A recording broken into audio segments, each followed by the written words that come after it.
दोस्तों, क्या आप जानते हैं कि डॉक्टर्स की हैंडराइटिंग इतनी ख़राब क्यों होती है?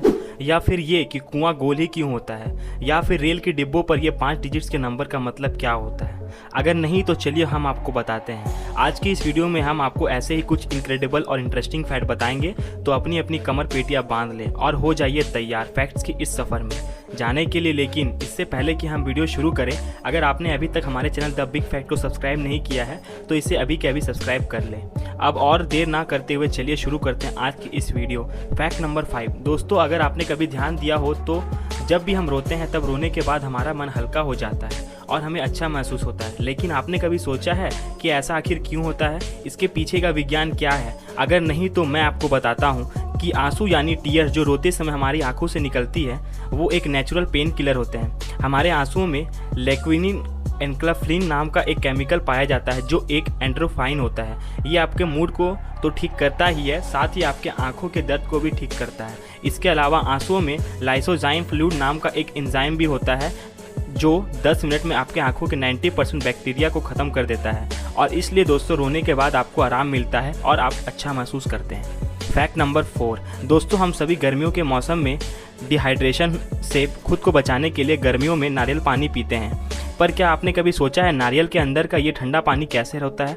अगर नहीं पता तो मैं आपको बताता हूँ। दरअसल कई दूसरे पौधों के प्रजातियों की तरह नारियल का पेड़ भी पानी का रिजर्व करने के लिए अपने फ्रूट्स का यूज़ करता है। ये पानी पेड़ की जड़ पर नाली द्वारा इकट्ठा किया जाता है और फिर कोशिका इसे फल में ले जाती है।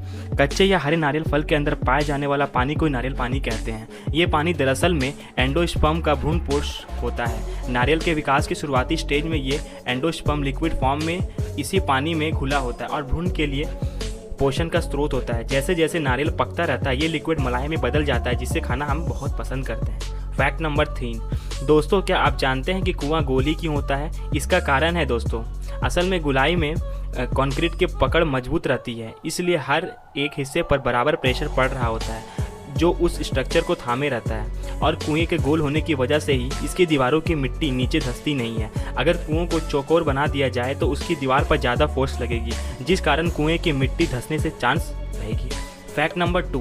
दोस्तों, क्या आपने कभी सोचा है कि ट्रेन में ये 5 डिजिट नंबर्स क्यों होते हैं? कहाँ सोचा होगा, टाइम ही किसके पास है? दोस्तों, आपको बता दें कि ये इस नंबर्स के 2 पार्ट्स होते हैं। शुरुआती 2 अंक बताते हैं कि उस डिब्बे का निर्माण कौन से साल में हुआ था, जबकि लास्ट के 3 अंक रेल डिब्बे के क्लास को बताते हैं। एग्जाम्पल के तौर पर मान लीजिए किसी रेल के डिब्बे पर कोड 02337 लिखा है तो पहले 2 डिजिट देखकर तो समझ आ जाइएगा कि इस डिब्बे का निर्माण 2002 में हुआ है। और आखिर के 3 डिजिट्स का नंबर 201 से 400 के बीच का है तो समझ जाइए कि वो स्लीपर क्लास का डब्बा है। इसके अलावा 1 से 25 क्लास का डब्बा फर्स्ट क्लास एसी के लिए है।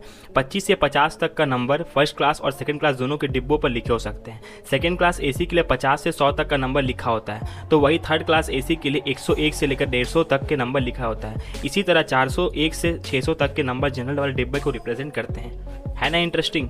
Fact number 1। दोस्तों, आपने कभी गौर किया होगा जब आप कभी भी किसी डॉक्टर से प्रिस्क्रिप्शन लेते हैं तब डॉक्टर्स की हैंडराइटिंग आपके बिल्कुल भी पल्ले नहीं पड़ती। लेकिन जब किसी केमिस्ट के पास आप जाते हैं वही पर्ची लेकर, तब केमिस्ट झट से दवाइयाँ निकाल कर दे देता है। लेकिन क्या आपने कभी सोचा है दोस्तों, डॉक्टर्स की हैंडराइटिंग आखिर इतनी बेकार क्यों होती है? या फिर वो जानबूझकर ऐसा लिखते हैं? पर नहीं दोस्तों, ऐसा नहीं है। डॉक्टर की हैंडराइटिंग के कारण उनकी सालों की ट्रेनिंग होती है। डॉक्टर्स अपने प्रैक्टिस के दौरान बहुत लिखते हैं। किसी और के जॉब्स के कई ज़्यादा पढ़ाई के दौरान उन्हें कई सारे पॉइंट्स नोट डाउन करने पड़ते हैं, जिसके कारण वो शॉर्ट में ही ज़्यादा लिखते हैं। साथ ही किसी के भी मेडिकल कंडीशन की छोटी से छोटी ऑब्जर्वेशन उन्हें नोट करने पड़ती है।